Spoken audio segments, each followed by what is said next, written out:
Hello, listeners, and welcome to a new season of Bones of the Story, Season 8. And as tradition, our first episode of the season, we talk about a trope or a genre.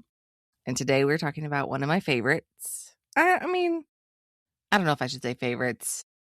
Maybe I should say favorites. I was about to say, you absolutely should say favorites.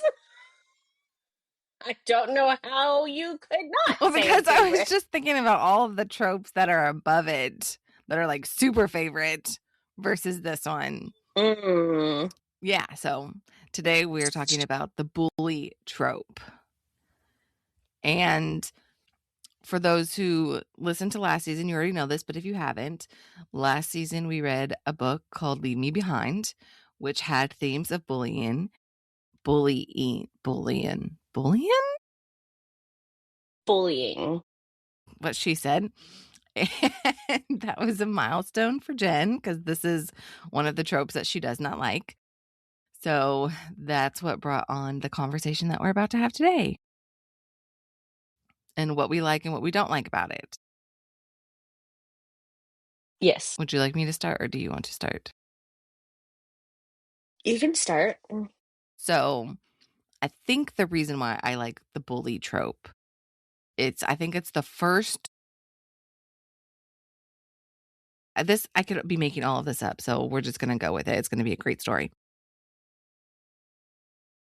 When you're a romance reader, you essentially go through a majority of the main genres. You go through the Westerns, you go through the paranormal, you go through the contemporary, maybe some inspirational, they have the 7 or how many ever high genres there are, and you go through those. And I think bully was kind of like that introduction for me from that contemporary the new adult, I should say. It mostly hit in the new adult that started to slowly pull me like, hey, maybe I just don't like the cookie cutter romance novel where boy meets girl, they fall in love, there's a miscommunication, they break up, and then they get back together. Yeah. This added a new element outside of that paranormal that I love so much. And I think that's why I like it. And the fact that when you find a good one, sense. You get some really badass female characters who are just like, let me throat punch you. And maybe I have some hidden tendencies to where I sometimes want to throat punch people, and this just helps me live through them because they actually get to. I love it. That's the story I'm sticking with. For me. I read bully romance because you bullied me into it.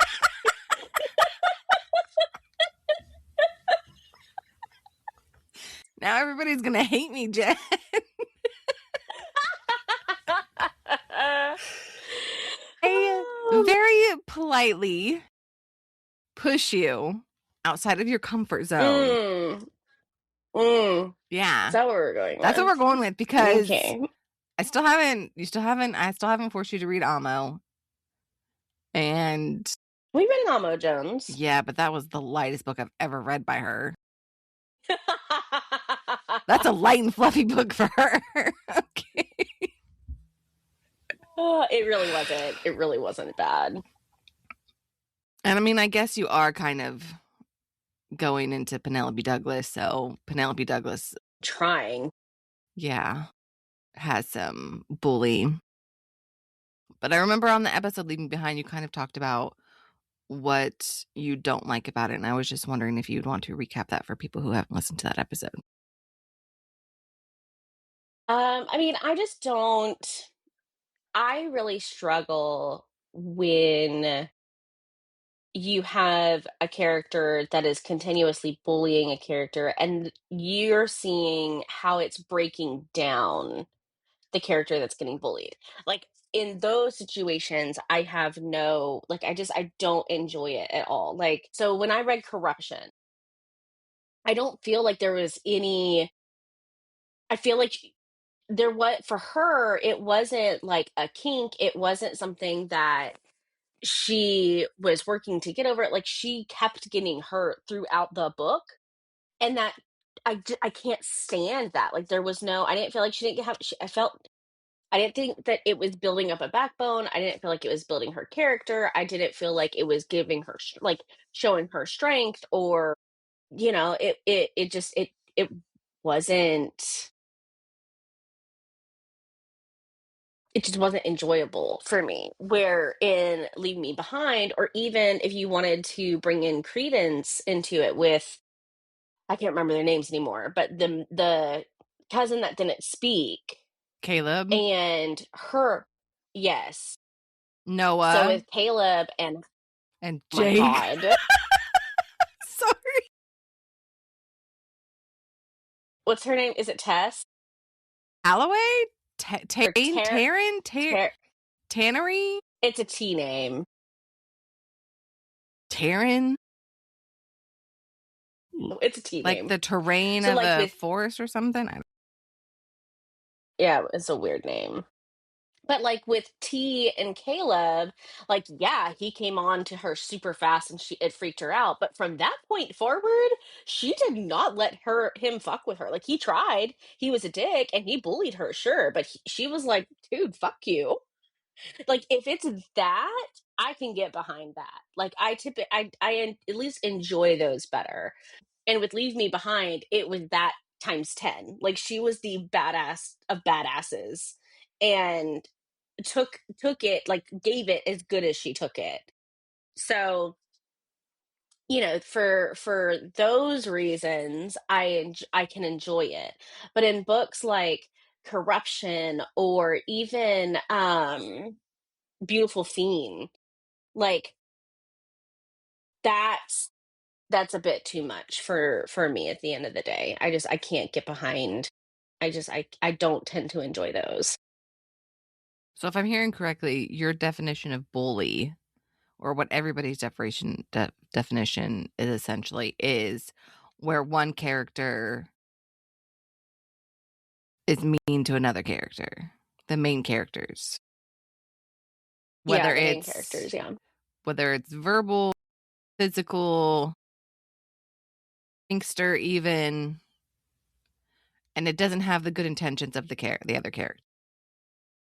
Yeah, I think that's a really good clarification. Like there's definitely a difference in intention. Like Beautiful Fiend, Corruption, like there was no intention for treating her well at any point. There was no backstory of like trying to build her up so that she can stand stronger in the long run, or in the case of Leave Me Behind, trying to kick her out to actually try and save her life because he was worried about her. So like there was no, in Beautiful Fiend or Corruption, like there's none of that. They're just dicks to be dicks because they can. And she continues to go back for more, and I'm sitting here like, could we not just, can you just kill him and move on? Like I don't understand. I not understanding why we're sticking with this. Yeah, it's a good point. Like it's there's definitely, at least for me, the intentions matter a lot. And I think the other point of it too, like with Leave Me Behind, when Bradshaw like slices up Bunny, like the other two guys that are holding her down are like, dude, this is too much. Like this is too far. Like they don't quite stop, but they at least acknowledge that like, hey, there's a line that we're not willing to cross, and like you're crossing it. So I appreciate that aspect of it too, because again, I can't, like with Beautiful Fiend is a good example. I I struggle with moments like that where it's like boys will be boys, and there's just, you know, it's too ick, for it gives me a huge ick. It's too close to reality. Yeah, I don't like when people use that either. Do you think that sometimes people could potentially mix up bully with dominance?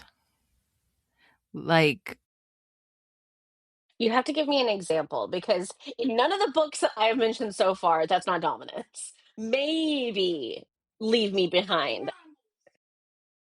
okay, maybe dominance isn't the word. Maybe it's alpha hole. I don't know, sometimes I read books and they say it's a bully romance, and I'm like, "This isn't a bully romance." And I mean, you'd have to give me like a specific example because I maybe I don't think any of the books I've mentioned so far no, none would of the ones that qualify you mentioned, alcohol. no, Okay. none of those. I think the ones that I was thinking of is Amo Jones, the Elite King series. I mean, they are assholes, and there is definitely some bullying throughout it, but that's not the one I'm thinking. I know I've read a couple. They're like, "Oh, this is a bully romance." I'm like, "Oh, okay. Let me get to it." And I'm like, "What? That's not." But for the life of me, I can't tell you any of the names. Hey, I might be getting That's character okay. names right, but I never remember the names of the books that I read Yeah. because normally I don't pay attention to the name of the book. So I don't know. Sometimes, and I think we've talked about this before in the past where I feel like I'm getting to that point to where I don't want to know the tropes in the book I because yeah. I feel like it needs to be a minimum of 50%, if not more, throughout the book. And I'll give you an example. There was an author who put, the on social media, the square that's like, oh, here are all the tropes for this book that I wrote. And one of the tropes that were listed on there was one bed. And I'm like, no, it's not. They live in a penthouse. There's multiple beds. Now he locks her in her room. And obviously being locked in your room means that you have one bed, but that's not a one bed trope to me. A one Yeah, bed no, trope that's is not like one being bed locked trope. in a cabin in the mountain and there's literally only one bed and you can't Right, sleep. yeah, I agreed. mean, you could technically sleep on the couch, but romance authors, we make the guys like 7 feet tall so they can't fit on the couch. So it really is just one bed. Okay. Oh my god, that's so true though. Okay, So I I've gotta just, yeah, it's move. it's interesting and it's a marketing tool. I obviously understand that, but for any authors who are listening, please be very careful because if your reader catches you in a lie, we're never going to read you again. And by we, I mean me. Yes. I don't like it when authors lie. That's because I mean, if you think about it, you're going in on the trust for somebody that you've never met, that they say that this is what the book's about. Can you imagine if it was an author and somebody else, like somebody recommended this book to you and they're like, oh, it's a one bed trope, but that's your favorite trope. That's your number one trope. And you want to read this and they don't have that. Would you ever take a recommendation from that person again? No, you wouldn't. Just saying. Soapbox rant over. I mean, you're not wrong. Hopefully, now that Jenn has read Leave Me Behind, and if I or somebody can make sure that the main female character kicks ass or gives as good as she gets, Jenn will be open to reading more bully romances, Yes. which I'm quite Yes. excited As long about. as the girl gets, or as long as the girl gives as good as she gets, then I'm all for it. But otherwise, no thanks. Yep. So I would say tell me some of your favorite bully romances, but as we've stated, this is not your genre. Yeah, mine, I mean, I just don't feel like I've read enough. Like, obviously, I love Leave Me Behind. And I really enjoyed Credence when I read it. And I wouldn't consider Um, Credence a bully romance. no, I wouldn't like I don't think it's I think there's bullying elements, but Yeah. like it's not, I wouldn't consider it a bully romance either. Maybe that's what I was thinking when you brought up Credence, and I'm thinking, like, do they get, like, dominance or like, some other trope mixed up? But you make a good point. There can be books that Mm, have scenes or elements that aren't, and then people just say, "Oh, this has a bully trope because of one scene," and I'm like, "That's not a bully trope. One scene does yeah. not make." No, not at all. Yeah, Well, agreed. I'm excited for the new lineup for this month. If we get, or not this month, this season. If we get everything read and don't DNF, and we were on a good roll last season, I'm hopeful that we'll be on a good roll this season. Yeah, I'm excited about this season. Yep, and more Penelope Douglas to come. Hopefully, fingers crossed. Hopefully, we'll see what happens. If not, I'm going to be reading, or I'm going to be listening to some contemporary cheesy adorableness this weekend. oh, nice. I don't know what yet. I just know my Spotify hours are back, and I can like read something light and fluffy I love it. before diving into the world of Penelope Douglas. That's exciting. I'm excited for you. Okay. Tag, you're it. All right, friends. Well, what do you think of the bully trope? Do you have some favorites that you would like to tell us about or recommend us to read? Might be, I don't know. I give you luck trying to find something that Misty hasn't read in the bully trope genre. But we'll take it. Tag us on Instagram at Bones of the Story, and we'll see you next time. Thank you for joining us on the journey into the shadows of love, where dark romance stories come to light. We hope you enjoyed this episode of Bones of the Story as much as we did. If you did, don't forget to subscribe and leave a review. Your feedback means the world to us. And to stay updated on all things dark romance, follow us on social media. You can find us on Instagram, TikTok, and YouTube. We'd also love to hear from you. Share your thoughts, ideas, or even your own dark romance stories with us. Drop us a line at bonesofthestory@gmail.com. Remember, our next tantalizing episode is just around the corner, so keep your hearts open and your senses sharp. Until then, embrace the darkness and let the stories continue to stir your deepest desires. This is Misty And Jenn, signing off from Bones of the Story.